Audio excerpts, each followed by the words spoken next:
ବିରାଟ କୋହଲିଙ୍କ ବିରାଟ record. IPL 2023ରେ 7000 run କ୍ଲବରେ ପ୍ରଥମ ଖେଳାଳି ହେଲେ ବିରାଟ କୋହଲି। କିଙ୍ଗ କୋହଲିଙ୍କ ନାମରେ ଆଉ ଏକ ରେକର୍ଡ ଯୋଡ଼ି ହୋଇଯାଇଛି। ଆଇପିଏଲ୍ରେ 7000 ରନ୍ କ୍ଲବରେ ସାମିଲ ହୋଇ ରୟାଲ ଚ୍ୟାଲେଞ୍ଜର୍ସ ବେଙ୍ଗଲୋର ଖେଳାଳି ବିରାଟ କୋହଲି। ଦିଲ୍ଲୀ ବିପକ୍ଷ ମ୍ୟାଚ୍ରେ ବିରାଟ କୋହଲି 55 ରନ୍ କରିଥିଲେ। ଏହି ରନ୍ ସହିତ ସେ ଆଇପିଏଲ୍ରେ 7000 ରନ୍ ପୂରଣ କରିଥିବା ପ୍ରଥମ ଖେଳାଳି ହୋଇଛନ୍ତି। ଚଳିତ ଆଇପିଏଲ୍ରେ ବିରାଟ କୋହଲିଙ୍କ ଏହା ହେଉଛି ଏକ ବିରାଟ ରେକର୍ଡ। ଆଇପିଏଲ୍ର 16ତମ ସଂସ୍କରଣରେ ଗତକାଲି ଘରୋଇ ଦିଲ୍ଲୀ ଓ ବେଙ୍ଗଲୋର ମଧ୍ୟରେ ଏକ ମ୍ୟାଚ୍ ଖେଳାଯାଇଥିଲା। ଏଥିରେ ବିରାଟ କୋହଲି ଦିଲ୍ଲୀ ବିପକ୍ଷରେ ଅର୍ଦ୍ଧଶତକ ହାସଲ କରିଥିଲେ। ମ୍ୟାଚ୍ରେ ଓପନିଂରେ ଆସିଥିବା କୋହଲି 46 ବଲ୍ରେ 5ଟି ଚୌକା ସହାୟତାରେ 55 ରନ୍ କରିଥିଲେ।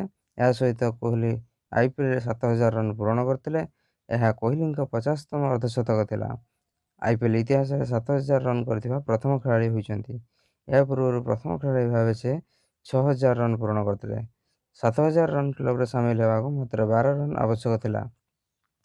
ମୋଟ 233 ଆଇପିଏଲ୍ ମ୍ୟାଚ୍ରୁ କୋହଲିଙ୍କ ରନ୍ 7043 ରନ୍ରେ ପହଞ୍ଚିଛି, ଯେଉଁଥିରେ 5ଟି ଶତକ ଓ 50ଟି ଅର୍ଦ୍ଧଶତକ ରହିଛି। କୋହଲିଙ୍କ ପଛକୁ ଆଇପିଏଲ୍ରେ ସର୍ବାଧିକ ରନ୍ ସଂଗ୍ରହକାରୀଙ୍କ ମଧ୍ୟରେ ଶିଖର ଧାୱନ 6536, ଡେଭିଡ୍ ୱାର୍ଣ୍ଣର 6199 ଓ ରୋହିତ ଶର୍ମା 6063 ରହିଛନ୍ତି। 2008ରୁ ଆଇପିଏଲ୍ ଆରମ୍ଭ ହୋଇଥିଲା। ବିରାଟ କୋହଲି ପ୍ରଥମରୁ ଆରସିବି ଫ୍ରାଞ୍ଚାଇଜି ପାଇଁ ଖେଳୁଥିଲେ। ପୂର୍ବରୁ ଚଳିତ ସିଜନରେ କୋହଲିଙ୍କ ନାମରେ ଆଉ ଏକ ରେକର୍ଡ ରହିଛି। ଆଇପିଏଲ୍ରେ 600 ଚୌକା ମାରିଥିବାର ରେକର୍ଡ ହାସଲ କରିଥିଲେ ବିରାଟ।